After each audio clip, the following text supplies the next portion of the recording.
Hello എല്ലാവർക്കും നമസ്കാരം. ഇന്നൊരു കറിയുടെ റെസിപ്പിയാണ് കേട്ടോ.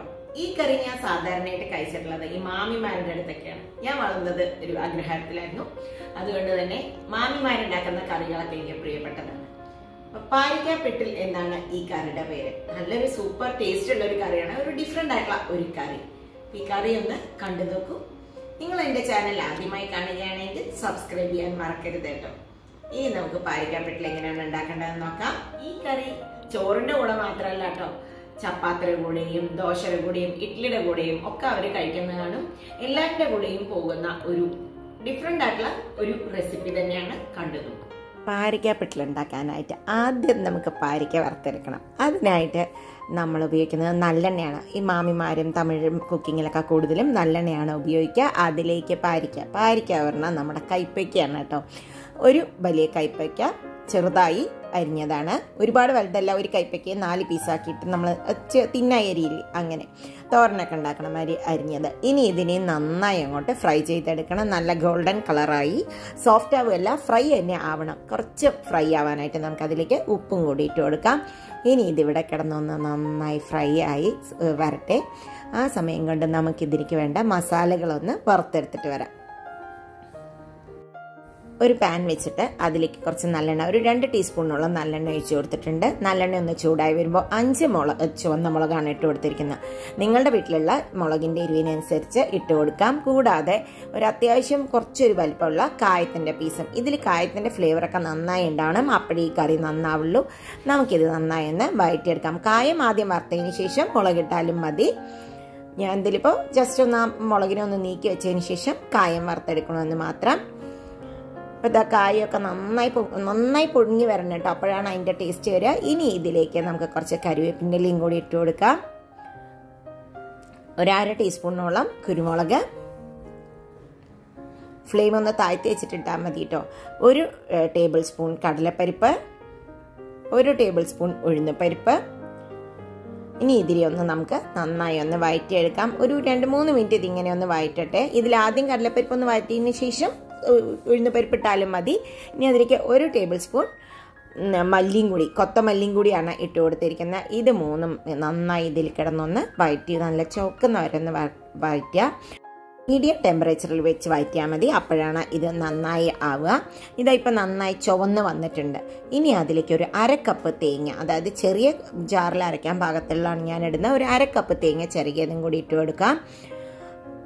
ഇനി ഇത് നന്നായി ഒന്ന് ചുവക്കുന്നവരെ വറുത്ത് കൊടുക്കുക. അതായത് തേങ്ങ നമ്മുടെ എരിശ്ശേരിക്കുള്ളത്ര ചുവക്കണ്ട, അല്ലെങ്കിൽ തീയലിനുള്ളത്ര ചുവക്കണ്ട. പക്ഷേ ആ പച്ചമണം മാറി ഒന്ന് ചുവക്കാൻ തുടങ്ങുന്നവരെ നമുക്കിതിനെ ഒന്ന് വഴറ്റിയെടുക്കണം. കണ്ടോ, ഇത് ഇങ്ങനത്തെ ഒരു പരുവത്തിലാവണം. സേമിയായിട്ടൊന്ന് ചുവന്നായിരിക്കണം. ഇത് ഓഫ് ചെയ്യാം നമുക്ക്.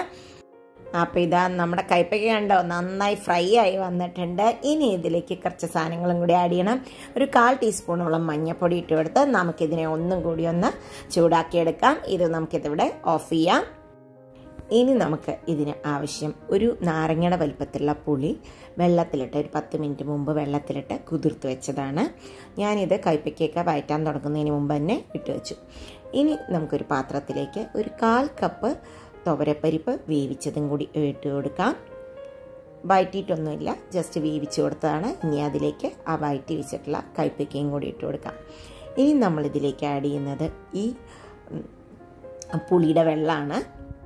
പുളിയൊട്ടും തരിയൊന്നും ഇല്ലാതെ അത് ഇട്ട് കൊടുക്കാം. ഇനി ഇതൊന്ന് തിളക്കട്ടെ. അതിന് മുമ്പായിട്ട് ഒരു 1/4 ടീസ്പൂൺ മഞ്ഞൾപ്പൊടിയും കൂടി ഇട്ട് കൊടുക്കാം. ഇനി ഇത് നന്നായി ഒന്ന് ഇളക്കുക. എന്നിട്ടിത് തിളക്കട്ടെ. ആ സമയം കൊണ്ട് നമുക്ക് ബാക്കിയുള്ളത് അരച്ചെടുത്ത് വരാം. ഇനി ഇതിലേക്ക് ഉപ്പ് പോരാത്തതുകൊണ്ട് ഉപ്പും കൂടി ഇട്ട് കൊടുത്തിട്ടുണ്ട്. ഇതൊന്ന് തിളക്കാനായിട്ട് നമുക്ക് അടച്ച് വെക്കാം. ഒരുപാട് നേരം ഒന്നും തിളക്കേണ്ട, ഒരു 5 മിനിറ്റ് തിളക്കട്ടെ. ഇപ്പം നമ്മുടെ വറുത്ത് വെച്ചതൊക്കെ തണുത്തിട്ടുണ്ട്. ഇനി ഇതിനെ നമുക്കൊന്ന് നന്നായി അരച്ചെടുക്കാം. ഇതിൽ കായത്തിൻ്റെയൊക്കെ മണം നല്ലോണം ഉണ്ടാവണം. പൊതുവെ അപ്പോഴാണ് ഈ പാരിക്ക പിട്ടലിൻ്റെ ഇതിൻ്റേതായിട്ടുള്ള ടേസ്റ്റ് കിട്ടുക. ഇനി നമുക്കിതിന് വെള്ളമൊട്ടുമില്ലാതെ ഒന്ന് പൊടിച്ചെടുക്കാം. ആദ്യം ഇതാ പൊടിച്ചെടുത്ത് വന്നിട്ട് കണ്ടോ. ഇല്ല എങ്കിൽ നമ്മുടെ ആ കടലപ്പരിപ്പും ഉഴുന്നുപരിപ്പും ഒക്കെ അതുപോലെ തന്നെ കിടക്കും. ആദ്യം തന്നെ വെള്ളം ഒഴിച്ചു കഴിഞ്ഞാൽ അതെല്ലാം അങ്ങനെ തന്നെ കിടക്കും. അതുകൊണ്ടാണ് ആദ്യം അതിനെ ഒന്ന് പൊടിച്ചെടുത്തത്. ഇനി നമുക്കിതിലേക്ക് കുറച്ച് വെള്ളം ചേർത്തിട്ട് ആവശ്യത്തിന് വെള്ളം ചേർക്കുക. എന്നിട്ട് നന്നായി അങ്ങോട്ട് പേസ്റ്റ് പോലെ അരച്ചെടുത്ത് വരിക. അധികം തരിയൊന്നും ഇല്ലാതെ തന്നെ അരച്ചെടുക്കുക. അപ്പോൾ ഇതാ കണ്ടോ, ഇങ്ങനെ ചെയ്ത് കഴിഞ്ഞാൽ ഒട്ടും തരിയില്ലാതെ നന്നായിട്ട് നമുക്ക് അരച്ചെടുക്കാൻ പറ്റും. ഇനി നമുക്ക് ആ വേവിക്കാൻ വെച്ചത് എന്തായി നോക്കാം. ഇതാ ഇതിപ്പോൾ നന്നായി ഒരു 5 മിനിറ്റ് കിടന്ന് തിളച്ചിട്ടുണ്ട് കേട്ടോ. ഇനി നമുക്കിതിലേക്ക് ഈ അരച്ച് വെച്ച കൂട്ടിനെ കൂടി ചേർത്തി കൊടുക്കാം. കുറച്ചിത് ലൂസായിട്ട് വേണം ഉണ്ടാവാനായിട്ട്. ഇല്ല എങ്കിൽ ഇതിൽ ഈ കടലപ്പരിപ്പും ഉഴുന്നുപരിപ്പൊക്കെ ഉള്ളത് കൊണ്ട് തന്നെ ഈ കറി ഇരുന്ന് തിക്കായി പോകും. അതുകൊണ്ട് ഉണ്ടാക്കുമ്പോൾ തന്നെ കുറച്ചൊരു വെള്ളം ചേർത്തി കുറച്ച് തിന്നായിട്ടുള്ള ഒരു കറിയായി ഉണ്ടാക്കിയാൽ സുഖമായിരിക്കും.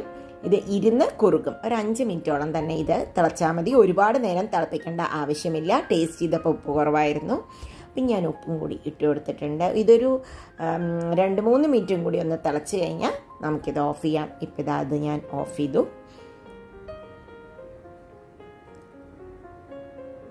ഇനി നമുക്കിതിലേക്ക് കുറച്ച് കടുക് പൊട്ടിച്ചിടണം. അതിനായിട്ട് വെളിച്ചെണ്ണയിലാണ് പൊട്ടിച്ചിടുന്നത്. കടുക് മാത്രം ഞാൻ വെളിച്ചെണ്ണയാണ് കേട്ടോ ഉപയോഗിച്ചത് പൊട്ടിക്കാൻ. കുറച്ച് കടുക് ഇട്ട് കൊടുക്കുക. വേണമെങ്കിൽ നിങ്ങൾക്ക് കടുക് പൊട്ടിക്കഴിഞ്ഞാൽ ഒരു ചുവന്ന മുളകിടാം. ഞാൻ ഇട്ട് കൊടുക്കുന്നില്ല. കുറച്ച് കറിവേപ്പിൻ്റെ ഇലയും കൂടി ഇട്ട് കൊടുത്തിട്ടുണ്ട്. ഇത് കണ്ടോ, കറിയുടെ കൺസിസ്റ്റൻസി ഇതാണ്. നമുക്കിതാ ഇതിലേക്ക് ഇട്ട് കിടക്കാം. അങ്ങനെ നമ്മുടെ പാരിക്ക പിട്ടൽ റെഡി ആയിട്ടുണ്ട്. ഇത് സാധാരണയായിട്ട് ചോറിൻ്റെ കൂടെ മാത്രമല്ല കേട്ടോ, അവർ ദോശയുടെയും ഇഡ്ലിയുടെയും കൂടെയൊക്കെ കഴിക്കും. ഇത് കയ്പയ്ക്കാണെന്ന് ആരും പറയുക പോലുമില്ല. അങ്ങനത്തെ ഒരു ഡിഫറെൻ്റ് ആയിട്ടുള്ളൊരു ടേസ്റ്റുള്ള കറി തന്നെയാണ് ഇത്. എല്ലാവരും ഒന്ന് ട്രൈ ചെയ്ത് നോക്കൂ.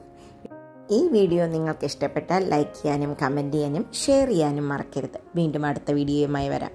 ബൈ.